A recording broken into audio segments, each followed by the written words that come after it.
Hello friends, myself doctor Rekha Lahoti. आज हम आगे की मेथड कर रहे हैं। हमने मेथड किया था होमोजीनियस डिफरेंशियल इक्वेशन, फिर हमने किया था एग्जैक्ट फॉर्म को कैसे सॉल्व करते हैं, राइट। थर्ड फॉर्म है अब मेरे पास कि जब आपके पास इक्वेशन दी हुई हो और आपको नोन सी एफ हो, राइट। आपके पास कुछ सी एफ का पार्ट आप पहले से ही यदि पता कर लेते हैं तो इस मेथड को हम कहते हैं complete solution in terms of non integral solution, right, in part of C F. आप इसको नॉन सी एफ भी याद कर सकते हैं हमेशा कि नॉन सी एफ, आप one part of C F यदि कैलकुलेट कर लेते हैं तो इसमें जो फॉर्म रहेगा आपका स्टैंडर्ड फॉर्म, वहाँ पर d2y/dx² का कोफिशिएंट हमेशा यूनिटी रहेगा, plus p dy/dx plus qy equals to r। ये आपका कुछ इक्वेशन, इसका स्टैंडर्ड फॉर्म हमेशा यही रहेगा। ध्यान रखिएगा, यहाँ पर d2y/dx² के साथ में कोफिशिएंट हमेशा 1 होता है। जो भी इक्वेशन दिया आप उसको पहले इस फॉर्म में लेकर आ जाएं, राइट। अब यहाँ पर आप आकर चेक करें, इसका सोल्यूशन कुछ ऐसा होता है कि आप मानते हैं आपका टोटल सोल्यूशन 2 पार्ट में है। आप मान लेते हैं लास्ट में कि हमारा सोल्यूशन जो आएगा y equals to u dot v है, जहाँ पर इनमें से एक पार्ट आपको इजीली मिल जाएगा। कैसे आप चेक करेंगे आपकी इक्वेशन में जो p और q हैं उनके थ्रू, क्या आपकी कोई p और q के साथ कोई इनमें से इक्वेशन सेटिस्फाई हो रही है। यदि आपको लगता है p plus Q X equals to 0 आ रहा है तो आपका नॉन सी एफ जो होगा एक u को आप x ले सकते हो। यदि आपको लगता है 1 plus p plus Q equals to 0 आ रहा है तो आप नॉन सी एफ ले लीजिए e⁻x, राइट। यदि आपको लगता है 1 minus p plus Q equals to 0 आ रहा है तो आप उसे ले लीजिए u इक्वल्स टू e⁻x। केवल माइनस का फ़र्क आ रहा है क्योंकि यहाँ माइनस का फ़र्क है। इसी तरह से आप आगे और भी बहुत सारी इक्वेशंस है जो चेक कर सकते हो, पर जैसे जैसे इक्वेशंस आगे जाएंगे थोड़ी सी टफ होती जाएगी। जैसे यहाँ पर 2 plus 2px plus qx² equals to 0, यदि ऐसा कुछ आता है तो आपको लिखना होगा u की जगह पर u इक्वल्स टू x²।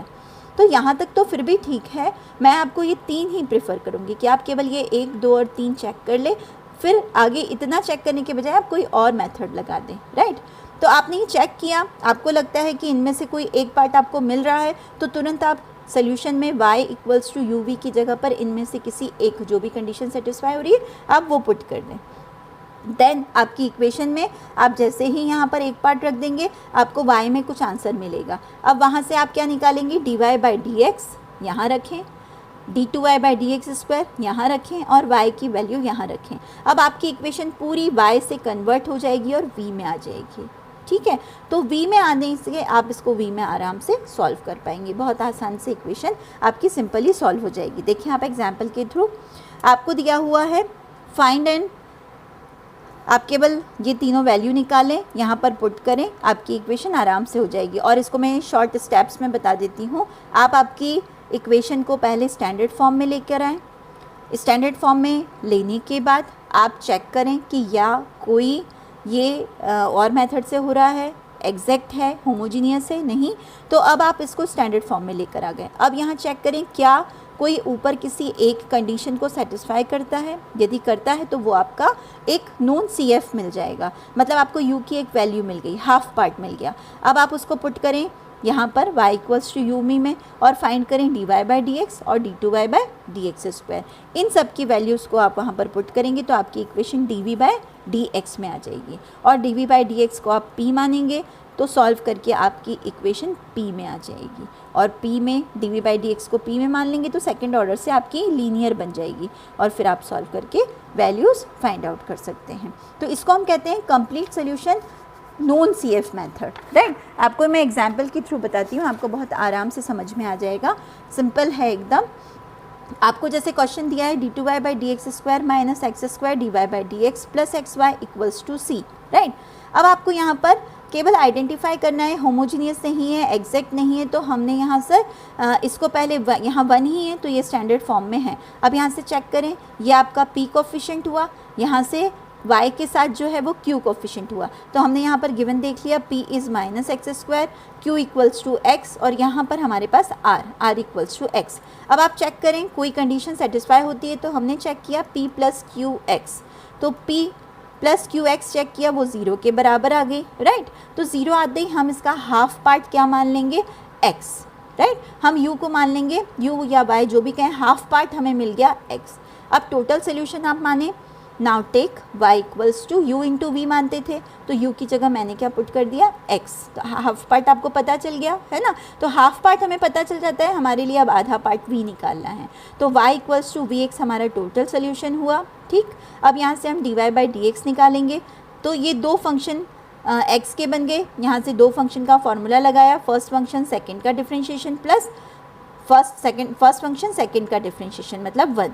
फिर से इसे हमने सॉल्व किया एक बार और, ये आपका डिफ्रेंशिएशन आया। अब ये और ये सारी वैल्यू हम कहाँ रखेंगे, हमारी गिवन डिफरेंशियल इक्वेशन में। और आपकी डिफरेंशियल इक्वेशन में जैसे ही आपने यहाँ d2y by D x square की वैल्यू रखी, यहाँ dy बाई डी एक्स की, और यहाँ y की vx, सबकी वैल्यू आपने जैसे ही पुट की, आपकी इक्वेशन थोड़ी सी सिंपल होकर कुछ इस फॉर्म में आ गई, राइट।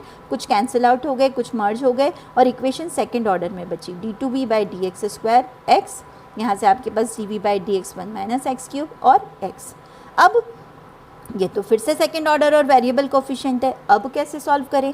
तो यहाँ पर आकर हम क्या करते हैं, d2v by D x square और dv बाई डी एक्स, यदि हम dv बाई डी एक्स को क्या मान लें, एक नया वेरिएबल p, तो क्या होगा उससे, ये जो है p में बदल जाएगा और d2v by D x square किस में बदल जाएगा, आपका dp बाई डी एक्स में। तो आपकी इक्वेशन कुछ ऐसे बन गई। आपकी जो सेकंड ऑर्डर थी उसको हमने फर्स्ट ऑर्डर में कर लिया, ताकि एक बार हम p के लिए सॉल्व कर ले, फिर हम p की वैल्यू रखेंगे। तो हमने ये बनाया, ये आपकी सिंपल सी इक्वेशन बन गई।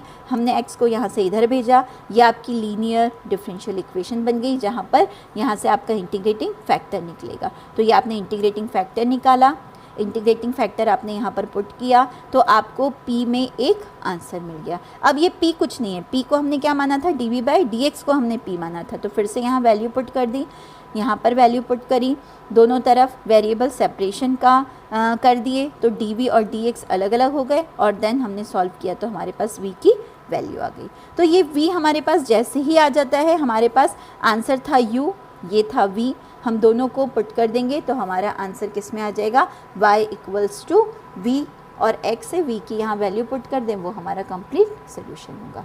तो इस तरह से आप एग्जैक्ट के बाद नॉन CF वाली मेथड ट्राई कर सकते हैं। इसमें आपको केवल चेक करना है कि आपकी कौन कौन सी कंडीशन लग रही है। जो भी कंडीशन आपको लग रही है, आप उसे सॉल्व करके वैल्यूज़ को वहाँ पर आधा पार्ट ले लें, और फिर देन आप v को कुछ इस तरह से सॉल्व कर लें। तो u और v आने के साथ ही आपको लास्ट में हमेशा क्या लिखना है, वहाँ पर y इक्वल्स टू, आप पुट कर देंगे y equals to u dot v, ये आपका हमेशा कहलाएगा कंप्लीट सोल्यूशन, राइट। ये था हमारा non CF method. Thank you.